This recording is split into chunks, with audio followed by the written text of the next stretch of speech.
China has announced the end of its inter-country adoption program, a scheme that had allowed Chinese-born children to be adopted by families overseas. At a daily briefing on Thursday, Mao Ning, a spokeswoman for the Chinese Ministry of Foreign Affairs, said China is no longer allowing foreign adoptions of the country's children, with the only exception for blood relatives to adopt a child or a stepchild. Mao did not explain the decision other than saying it was in line with the spirit of relevant international conventions. We understand there are hundreds of families still pending completion of the adoption, and we sympathize with their situation, the U.S. Department of State said on Thursday, adding its embassy in China is seeking clarification in writing from the country's Ministry of Civil Affairs.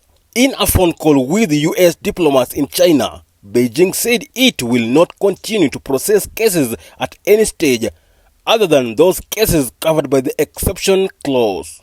While many foreigners have adopted children from China over the decades, visiting the country to pick them up and then bringing them to a new home overseas, families in the U.S. have adopted 82,674 Chinese children, the largest number from any country.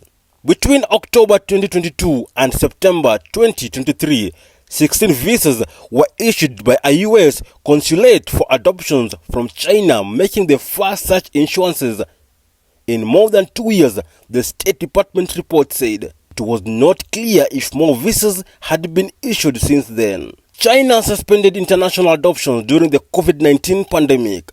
The government later resumed adoptions for children who had received travel authorization before the suspension in 2020, the U.S. State Department said in its latest annual report on adoptions.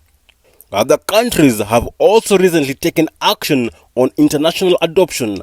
In January, Denmark's only overseas adoption agency said it was winding down operations after concerns were raised about fabricated documents and procedures regarding children adopted overseas. Norway's top regulatory body also recommended stopping adoptions from overseas for 2 years pending an investigation into several cases. For more news and updates like this, like, comment and subscribe to our YouTube channel.